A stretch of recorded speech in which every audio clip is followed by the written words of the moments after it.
Imagine this. Fast forward to the end of the season, and you're sitting here saying the New England Patriots were able to help me in fantasy football.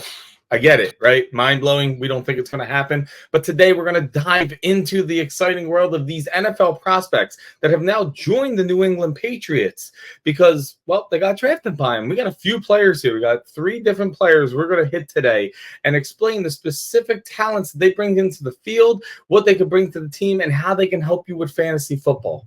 Let's start with Drake Maye.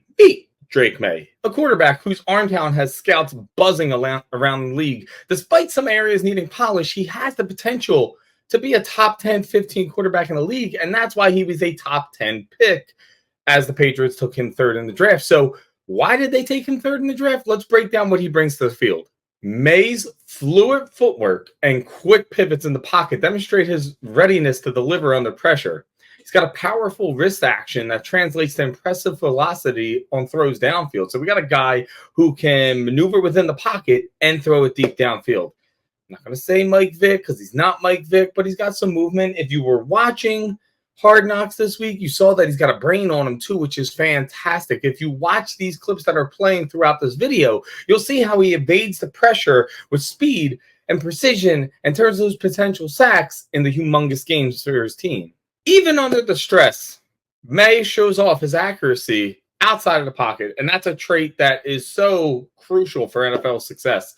Because once you get in the pocket, if you can't evade it, you're dead meat. It's going to happen. You watch Jalen Hurts regress a little when his knee wasn't feeling healthy and he couldn't run like he wanted to. You've seen pocket passers just completely die out for fantasy football because, well, they can't evade the pocket, and that's a problem. So being able to evade, have some mobility, and a big, deep arm, and oh yeah, like I said, in Hard Knocks, a pretty big brain, that's a nice little combo for a rookie quarterback.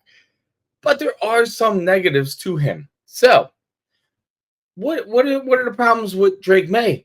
It's not all sunshine and rainbows. Let's look at the areas where Maye could improve to solidify being that top 10, 15 quarterback that the New England Patriots are hoping he becomes.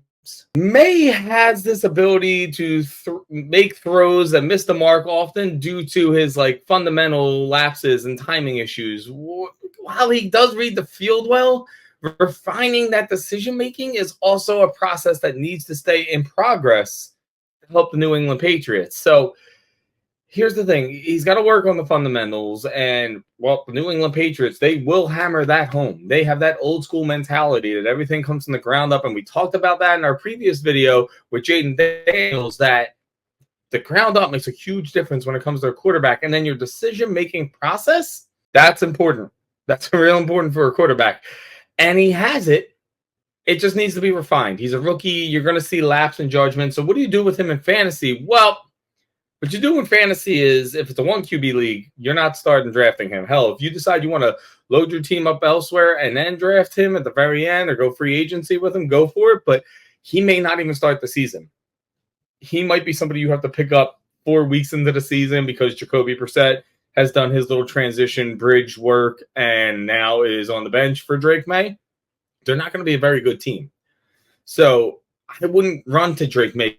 But if it's super flex, a guy who has mobility and a big arm, I might go elite quarterback early, the Josh Allens of the world, the Jalen Hurts, whoever you want to pick in that area. And then Drake Maye late and hammer everything home in the middle with running backs and wide receivers. Now that we're talking about wide receivers, let's talk about Jalen Polk. He is a contested catch specialist because he has a knack for making clutch plays and tight coverages. And I just want to explain to you what sets him apart. Polk's reliable hands and ability to catch through contact make him a go-to option in critical situations, which makes him a clutch performer for quarterbacks, especially rookie quarterbacks like Drake Maye. That's why they're pairing them together. Notice in the clips how he uses his hands actively to fend off the defenders and secure those catches in traffic. That's important. I know it doesn't pop up in fantasy stats, but these little things are what's going to put a rookie on the field and give him the opportunity to give you fantasy points. If he could fight off defenders and make contested catches, the coaching staff is going to be interested in using him more. So it's very, very important. I know it doesn't sound like it, but these little nuggets make the difference here. That's why you want to subscribe and like this channel. I'm going to help you notice these things. Now, beyond receiving, Polk has something that the New England Patriots are going to love about him. Like I said, old school mentality. And what does old school mentality usually bring? The run game. And what does the run game bring for wide receivers? Well, it brings blocking.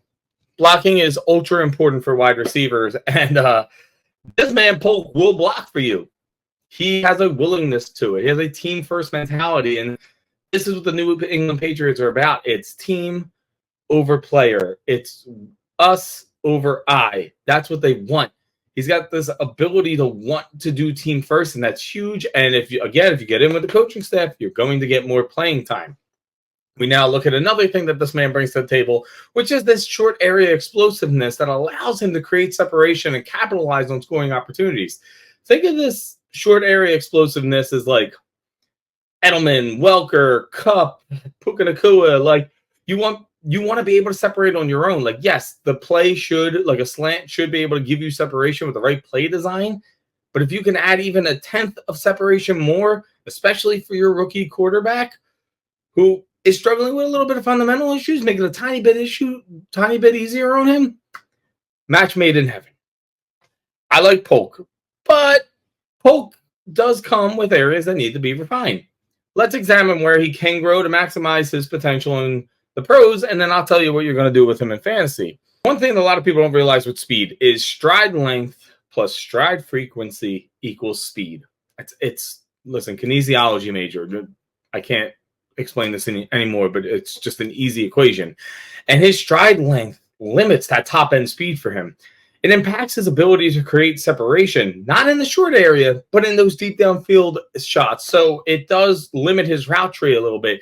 And he tends to round on his routes. Like when he's doing a slant, when he's doing hook, like there's not sharpness. There's not like a quick and go. He's just rounding. And that's not good because that allows defenders to slip in and make easier breaks on the play, which leads to interceptions. So what do we do with Jalen Polk? Well, he's going to be an end of the draft receiver.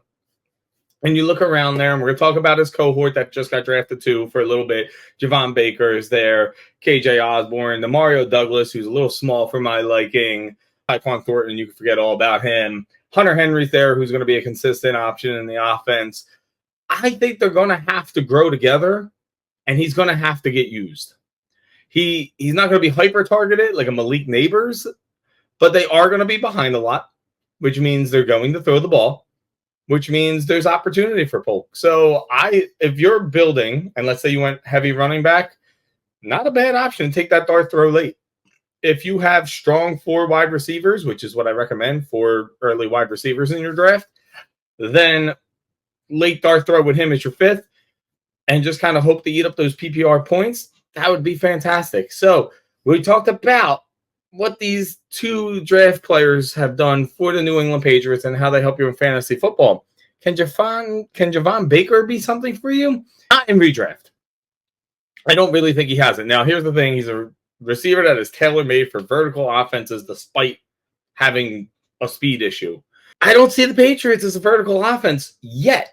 Drake Maye has the arm for it, but they got to build into that. They don't have the right pieces, in my opinion, to be there. So he's got a competitive nature, which I love as a person. The South Philly Italian in me just loves competitive people. And it'll shine through in contested catch situations. You'll see him putting more effort than most in these downfield targets, which makes him reliable for those downfield targets. And he has a great ability to track the ball and win those battles in the air, which gives a quarterback, especially a rookie quarterback, confidence. My issue with him, it's his long speed limitation. And again, it's just separation. Like, great, you're good at contested catch, but in the NFL, if you're just draped, if the defender's draped over you, you're not going to see the ball. And that's going to be my issue with him this year, is that I don't think he's going to get enough separation to get enough consistent play to be on your redraft teams. Now, in Dynasty, you want to take a shot? Sure, because he's a bigger guy. He can make contested catches. The Patriots have open slots, for lack of a better word, and opportunities at the wide receiver position. Maybe he falls into DFS here and there. But for fantasy, redraft this year, just move past him. He's a nice little add-on. You think, well, you'll think of it like this. Don't draft Javon Baker, but bake in, for lack of a better way to put it, how much he's going to help Drake Maye. Contested catches off him, contested catches off Polk. Hunter Henry's a great route runner. You got the Mario Douglas, who's still there, even though he's not my favorite, like we've already spoke about. He's got some options to help prop up Drake Maye to do what we said to do with Drake Maye earlier. So like I said, Drake Maye, super flex, second quarterback. Jalen Polk, late round dart throw, and Javon Baker, I'm not touching him for redraft this season. And there you have it. Thank you for coming in. These future stars are ready to take the NFL by storm, but can they? I think it's going to take some time. And for your redraft team, you don't have that type of time. So be very cautious. You have potential franchise quarterback that could be on your team. Everybody else should be considered a dart throw. And we'll be back with more of these rookies that got drafted on the teams. And I'm going to explain to you how to view them through your fantasy football draft. Please like, comment, and subscribe to this video if you learned anything. And drop some comments in here and tell me your thoughts on Drake Maye, Polk, Baker, anything from the Patriots. Let's talk about it. It's not my favorite team, but hey, I'm not here to play favorites until we get to the Eagles video.